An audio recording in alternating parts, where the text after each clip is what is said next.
السلام علیکم ورحمۃ اللہ وبرکاتہ۔ کیا آپ نے سوچا ہے کہ نیکی کیا ہے؟ یہ لفظ ہم اپنی روزمرہ زندگی میں بہت سنتے ہیں اور اس کے لیے ہم کوشش بھی کافی کرتے ہیں، لیکن کیا کبھی ہم نے یہ جانا ہے کہ کیا نیکی کیا ہوتی ہے اور اس کی اصل ڈیفینیشن کیا ہے، اور کیا کیا وہ چیزیں ہیں جو کہ نیکی میں شمار ہوتی ہیں؟ عام طور پہ یہی سمجھا جاتا ہے کہ شاید کوئی بھی اچھا کام ہے وہ نیکی کے زمرے میں ہی آتا ہے، لیکن سم ٹائم کچھ بندوں کا سمجھنا ایسا ہوتا ہے کہ وہ اچھا کام کر رہے ہوتے ہیں لیکن بائی ڈیفینیشن وہ اچھا کام نہیں ہوتا۔ تو ضرورت اس عمر کی ہے کہ ہمیں تھوڑی پہچاننا چاہیے چیزوں کو کہ کیا وہ ایسے کام ہیں جو کہ نیکی کہلاتے ہیں۔ تو یہ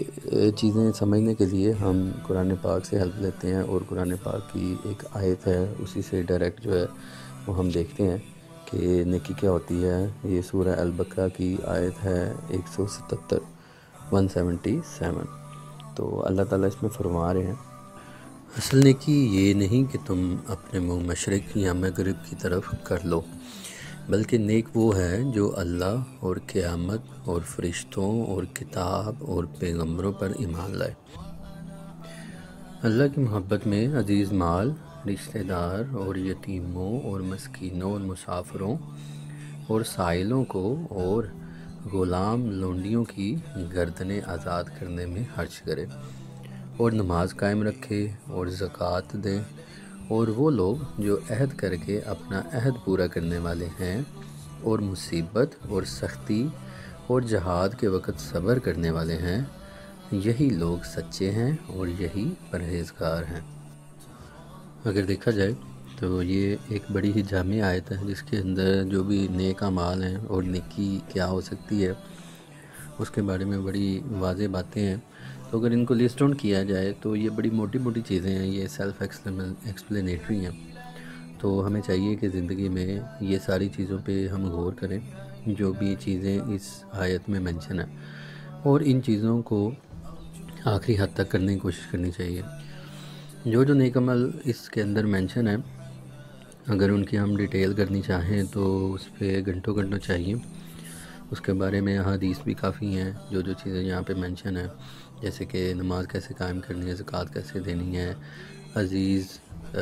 عزیزوں کے ساتھ کس طرح سے لین دین کرنا ہے، یتیموں، مسکینوں، مسافروں، سائلوں کے ساتھ کیا معاملات کرنے ہیں، یہ سارے ایک لمبے ٹاپک ہیں۔ تو کہنا یہ چاہ رہا ہوں کہ یہ اپنے اندر ایک ٹاپک ہے، جو چیزیں یہاں پہ مینشن ہیں، آپ کو جب بھی موقع ملے یہ چیزیں آپ زندگی میں ضرور کریں،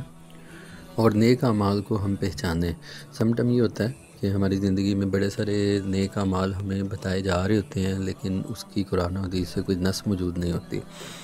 تو ان کو صرف کسی پرسنل انٹرسٹ کی وجہ سے ہی ایک بندہ کہی جا رہا ہوتا ہے، کیونکہ سم ٹائم وہ بندہ خود اس چیز کی بڑی کثرت کر رہا ہوتا ہے۔ تو ضرورت اس امر کی ہے کہ ہم دیکھیں کہ جو بھی ہم زندگی میں معاملات کر رہے ہیں، کوئی عمل کر رہے ہیں، وہ ضرور قرآن و حدیث سے واضح ہونا چاہیے، اور اس کا ہمیں تلقین ہونی چاہیے، جیسے کہ اس آیت میں بڑی چیدہ باتیں ہیں۔ تو دعا ہے کہ اللہ تعالیٰ ہمیں یہ سب باتیں زندگی میں قرآن و حدیث کے مطابق کرنے کی کوشش عطا فرمائے، اور بڑی ساری جو خرافات ہیں جو کہ ہم نیک کام کی وجہ سے نیک کام کہہ رہے ہوتے ہیں ان کو، اور وہ کر رہے ہوتے ہیں، ان سے بچائے جو کہ دین کا حصہ نہیں ہے۔ السلام علیکم ورحمۃ اللہ وبرکاتہ۔